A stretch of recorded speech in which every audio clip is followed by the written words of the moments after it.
तो जैसा कि अगेंस्ट द स्काई सुप्रीम के लास्ट एपिसोड में हम लोगों ने देखा, तेन्यू ने फोर्थ एल्डर को पकड़कर सवाल पूछना शुरू कर दिया था कि हम लोगों के सेक्ट के ऊपर किसने हमला किया था और मिस पिंक को किसने मारने की कोशिश की थी। इस बात को सुनकर फोर्थ एल्डर बहुत ही ज्यादा घबरा जाता है और वो एक अटैक तेन्यू के ऊपर कर देता है, लेकिन तेन्यू ने टाइम रहते ही इस अटैक को डॉज कर लिया होता है और साथ ही मंकी किंग ने एक बहुत ही ज्यादा पावरफुल अटैक से फोर्थ एल्डर के ऊपर हमला कर दिया होता है, जिसकी वजह से वो इंजर्ड हो जाता है। इसके बाद तेन्यू फोर्थ एल्डर के स्पिरिट से कुछ सवाल जवाब पूछने के बाद उसे यहाँ पर जान से मार देता है। इसके बाद मंकी किंग को दोबारा से अपने पास रख लेता है और वो चिंगफेंग के इस जगह से बुलाकर इस जगह से जाने लगता है, क्योंकि तेन्यू ने इस जगह पर एक ट्रैप बिछा कर रखा था। और अब आगे तो इस एपिसोड की शुरुआत में हम लोगों को मिस पिंक को दिखाया जाता है, जो कि टाइम एंड स्पेस पगोड़ा के अंदर होती है और उसे होश आ जाता है, जिसकी वजह से वो बोलती है मैं कहाँ पर हूँ। लेकिन तभी यह लड़की मिस पिंक को बोलती है क्या आप ठीक है मास्टर। इस पर मिस पिंक बोलती है मुझे टाइम एंड स्पेस पगोड़ा के अंदर में मेरे मास्टर ने लाया था, है ना। इस पर यह लड़की मिस पिंक को बताती है नहीं मास्टर, आपको टाइम एंड स्पेस पगोड़ा के अंदर में तेन्यू ने लाया था ताकि आप अपनी इंजरी को जल्दी से जल्दी रिकवर कर सके, और वो इस जगह से जाने से पहले मुझे बोला था कि मैं आपकी देखभाल करूँ ताकि आप अपनी इंजरी को अच्छी तरह से हील कर सको।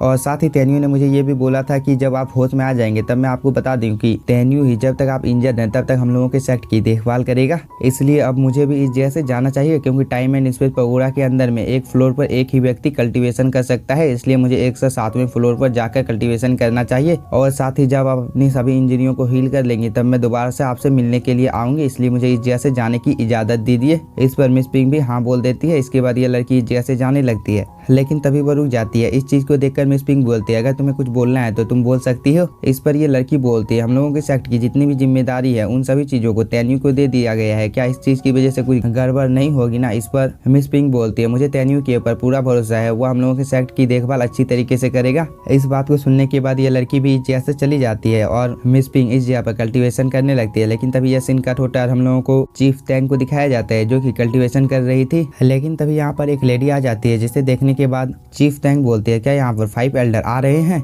इस पर ये लेडी यहाँ पर चीफ टैंग को बताने लगती है कि फोर्थ एल्डर और एल्डर हान को पहले ही किसी ने मार दिया है। इस बात को सुनने के बाद चीफ टैंग बहुत ही ज्यादा शॉक हो जाती है और वो इस लेडी को बोलती है ये सब कब हुआ था। इस पर ये लेडी बताने लगती है कि ये सब कुछ कल रात को हुआ था और जब तक हम लोगों को इस चीज का पता चला था तब तक बहुत ही ज्यादा देर हो गई थी, क्योंकि तब तक इन दोनों की जान चली गई थी और साथ ही इन लोगों की बॉडी डेनिश सीक्रेट रेलम में मिली थी। इस बात को सुनने के बाद चीफ टैंग बोलती है मुझे नहीं पता है कि इन लोगों को किसने मारा है, लेकिन इस बात की जानकारी देने के लिए मैं यहाँ पर आपका दिल से धन्यवाद करती हूँ। इस पर ये लेडी बोलती है ऐसा बोलकर मुझे शर्मिंदा मत कीजिए, क्योंकि मैंने यहाँ तक सुना है कि इन दोनों लोगों की मौत के बाद एल्डर गुमसुम को भी मारने की साजिश चल रही है। इस पर चीफ टैंग बोलती है तुम्हें चिंता करने की कोई भी जरूरत नहीं है, मैं इन सब चीजों के बारे में एल्डर को बता दूंगी। ये दोनों यहाँ पर आपस में ये सब बातें कर ही रहे होते हैं, लेकिन तभी हम लोगों को एल्डर गुमसुम की वॉइस सुनाई जाती है, जो कि इन लोगों को बोल रहा था तुम लोग जितनी जल्दी हो सके बाहर आओ। इस बात को सुनकर ये दोनों भी बाहर की ओर आ जाते हैं, जहाँ पर एल्डर गुमसुम इन लोगों को बोल रहा था हम लोगों को जितनी जल्दी हो सके फोर्थ एल्डर और एल्डर हान के किलर का पता लगाना होगा और साथ ही तुम लोगों को अपना काम पता ही है। इस पर चीफ टैंग बोलती है आपको चिंता करने की कोई भी जरूरत नहीं है, हम लोग अपने काम में लग जाएंगे और जितनी जल्दी हो सके किलर का पता लगा लेंगे। इस पर एल्डर गुमसुम इन लोगों को बोलता है डेनमार्क के जितने भी लोग हैं उन सभी लोगों को इस बात की जानकारी दे दो,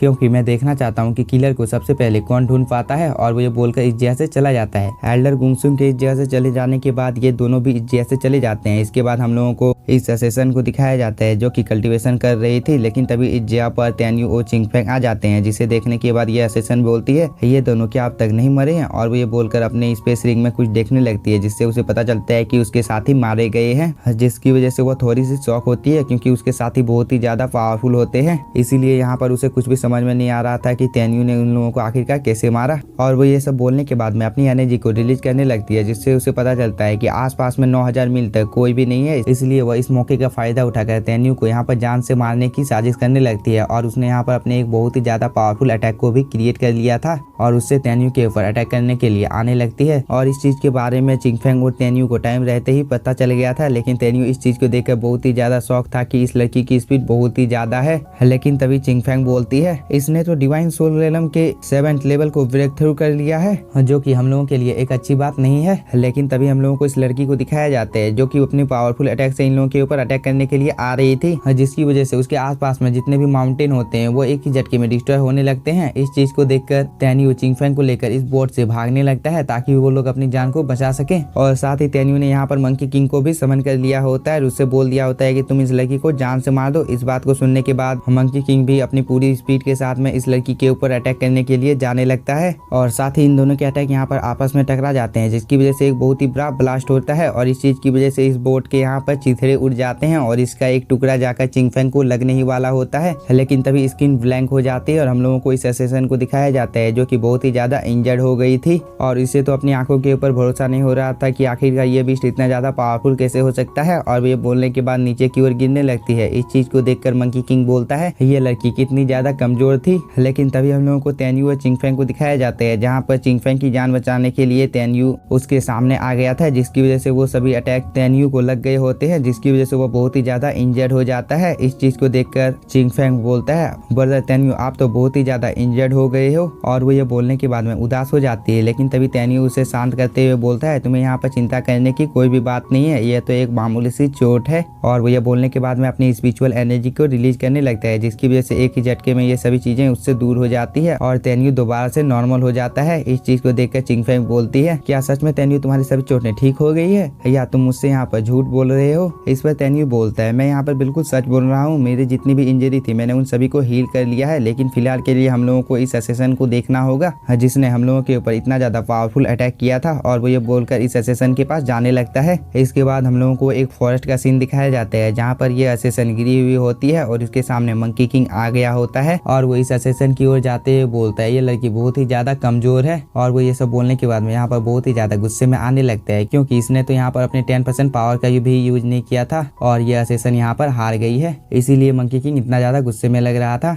और वो इस असेसन को डराने के लिए बोलता है जब तक यहाँ पर मेरा मास्टर आता है तब तक मैं तुम्हें बहुत ही ज्यादा टॉर्चर करूंगा और साथ ही मैं इस बात का ख्याल रखूंगा कि तुम मर ना जाओ। लेकिन तभी यहाँ पर तेन्यू और चिंगफेंग भी आ जाते हैं। इस चीज को देखकर मंकी किंग बिल्कुल शांत हो जाता है और तेन्यू मंकी किंग को बोलता है तुमने बहुत ही ज्यादा अच्छा काम किया है और दूसरों को यह जानने मत दो कि तुम बहुत ही ज्यादा अच्छे हो। इस बात को सुनकर मंकी किंग दोबारा से तेन्यू की पोटली के अंदर चला जाता है। इसके बाद तेन्यू इस असेसन के मास्क को उतार देता है, जिसे देखने के बाद तेन्यू और चिंगफेंग बहुत ही ज्यादा शॉक हो जाते हैं। लेकिन तभी हम लोगों को इस असेसन के फेस को दिखाया जाता है जो कि बहुत ही ज्यादा खूबसूरत होती है। लेकिन इसी के साथ हम लोगों का ये एपिसोड हो जाता है खत्म। और अगर आप लोगों को वीडियो पसंद आया होगा तो चैनल को सब्सक्राइब कीजिए और एक प्यारा सा comment. Thank you for watching.